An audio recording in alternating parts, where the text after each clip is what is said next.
안녕하십니까. 자, 2025년 도곡중 2학기 중간고사 설명회를 시작하도록 하겠습니다. 자, 도곡중 어머님들 많이 걱정이 많으실 거예요. 자, 왜냐면 소수출판사가 선정이 되었죠. 자, 그래서 요거 관심이 좀 많으실 텐데 설명회 잘 들으시고 궁금한 점 많이 해결할 수 있는 시간이 되었으면 좋겠습니다. 자, 설명회 순서는요. 내신 강사 소개, 저에 대한 간단한 소개 드리고요. 수업이 어떻게 진행이 되는지, 그리고 2024년 도곡중학교는 어떻게 문제가 출제되었는지, 그리고 이걸 바탕으로 해서 2025년 도곡중은 어떻게 문제가 나올지 한번 예상해 보도록 하겠습니다. 그리고 학생들이 수업에 왔을 때 어떻게 수업을 듣는지 이런 것도 궁금하실 테니까 간단하게 언급해 드리고요. 그 다음에 학생들이 받는 자료, 책 어떤 것들이 있는지 이것도 마지막으로 안내해 드리겠습니다. 총 6가지 항목으로 중요한 내용만 간단하게 좀 말씀드릴게요.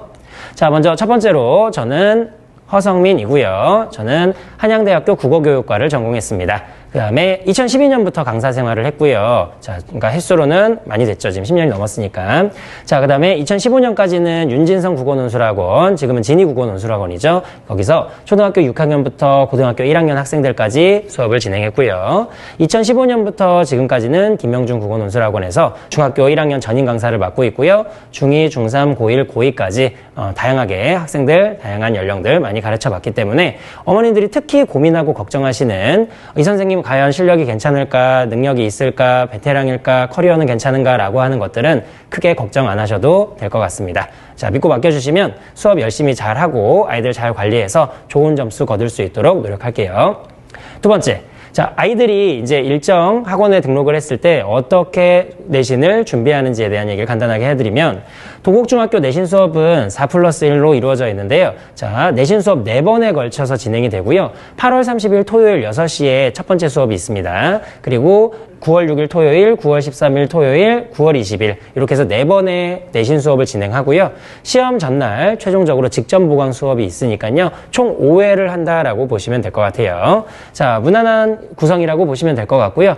작년에 도곡중학교는 어떻게 출제됐는지 좀 말씀을 드리면요. 결론부터 말씀드리면 쉽지 않았습니다. 그렇게 쉬운 시험은 아니었다라는 거 말씀드리고요.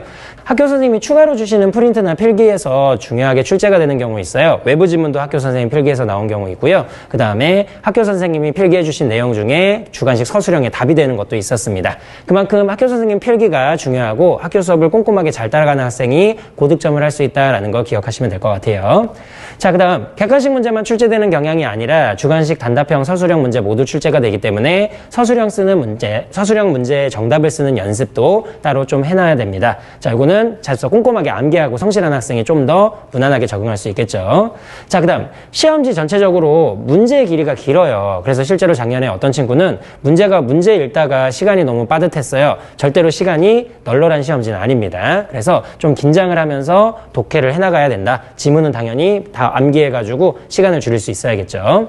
그래서 전체적으로 문제가 쉽게 출제되기보다는 선생님께서 한 문제 한 문제 꼼꼼하게 열심히 만들어내시기 때문에 정확하게 이해하지 않으면 시간도 오래 걸리고 정답률도 떨어지게 됩니다.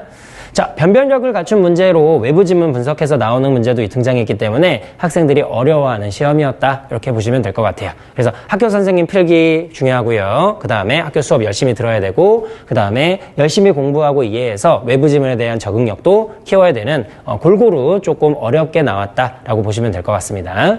자, 그래서 어떻게 준비를 해야 되느냐. 일단 첫 번째로 문제가 있죠. 난관이 뭐가 있냐면, 이 근처에서 또는 송파구 모두 포함해가지고 해냄 출판사를 선택한 학교가 도곡중밖에 없습니다. 그래서 이 출판사에서 문제를 연습하기가 생각보다는 조금 어려울 수 있어요. 자, 근데 제가 진도를 다 확인해 봤는데 일단 교재를 보시면 순차적으로 진도를 나가게 되면 중간고사에는 문법이 포함되지 않을 겁니다. 왜냐하면 3단원의 문법이 걸려있기 때문이죠. 자, 그런데 학교 선생님께서 배분해서 나갈 수도 있어요. 3단원에 소단원이 2개 있는데 그 문법을 중간고사에 하나, 기말고사에 하나 넣을 수도 있기 때문에 이건 제가 학생들을 통해서 빨리 확인해가지고 수업 배분을 미리 좀 하도록 하겠습니다. 자, 근데 품사가 만약에 시험 범위에 걸린다라고 해도 저희는 준비가 다 되어 있습니다. 2023년 기출문제와 2024년 기출문제를 모두 다 타이핑해서 정리해놨고요. 답만 정리해놓은 것이 아니라 해당하는 거에 해설을 저희 팀이 모두 다 협업해가지고 해설과 정답을 만들어 놨어요. 그래서 아이들이 100문제 정도 충분히 연습할 수 있기 때문에 우리 학교 문제뿐만 아니라 더 어려운 학교의 문제, 조금 더 쉬운 문제 이런 것들 다양하게 연습해보고 기출문제 유형도 파악할 수 있을 겁니다.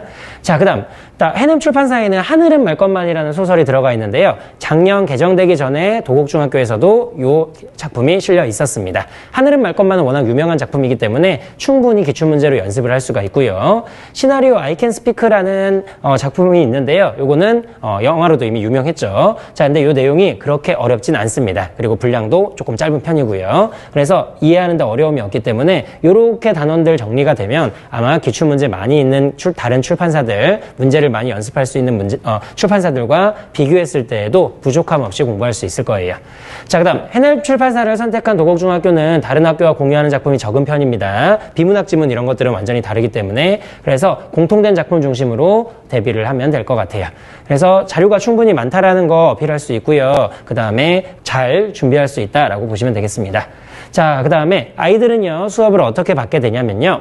학교에서 배운 내용, 시험 범위에 해당하는 내용을 저랑 같이 진도로 나가게 될 거예요. 그 진도가 마무리가 되면 다음 주에 해당하는 내용에 대한 공부를 바탕으로 해서 복습 테스트를 볼 겁니다. 이 복습 테스트는 점수가 미달이 되게 되면 재시험을 보게 되고요. 이 재시험조차도 통과하기 어려운 학생들은 제가 따로 관리를 하도록 할 겁니다.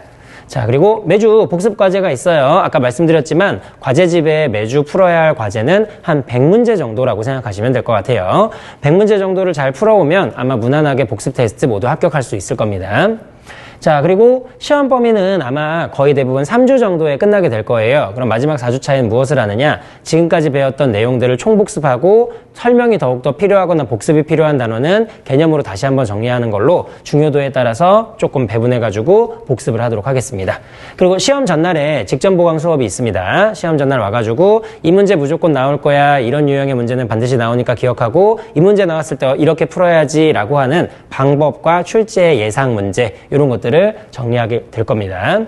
자, 그래서 이렇게 아이들이 수업을 듣는다라고 보시면 되겠고요. 자, 그 다음 학생들이 학원에 왔을 때 받는 자료들은 어떤 것이 있느냐? 첫 번째, 자, 내신 대비 수업 교재라고 해서요. 우리 수업 교재는 수업 시간에 진도 나가는 교재라고 보시면 될 것 같아요. 그래서 제가 이걸로 수업을 하도록 하고요. 이 책은 당연히 제가 처음부터 끝까지 다 만든 교재입니다. 다음 두 번째는 학생들이 수업을 잘 듣고 난 다음에 집에 가가지고 자기 공부를 할 시간이 필요하겠죠. 과제집이 부여가 됩니다. 이 과제집은 아까 말씀드렸듯이 한 단원에 100문제 정도 들어가 있으니 한 주에 아이들이 100문제 정도 문제 풀고 다음 수업을 들으러 온다라고 보시면 될 것 같아요. 다음에 세 번째, 요거는 복습 자료인데요. 제가 아이들을 위해서 자습서에 나와 있는 내용을 간단하게 줄여서 30페이지, 20페이지 되어 있는 그 분량을 10페이지, 8페이지 분량으로 줄여가지고 프린트 형식으로 줄 거예요. 그럼 아이들은 이렇게 틈나는 대로 프린트 펴가지고 가볍게 반복 학습할 수 있도록 이렇게 자료로 배부를 할 겁니다. 그리고 마지막 아까 복습 테스트 본다고 얘기했죠. 그래서 복습 테스트도 이렇게 매주 보니까 시험도 보고 수업도 열심히 듣고 집에서도 공부할 수 있게 이렇게 구성을 알차게 해놨습니다.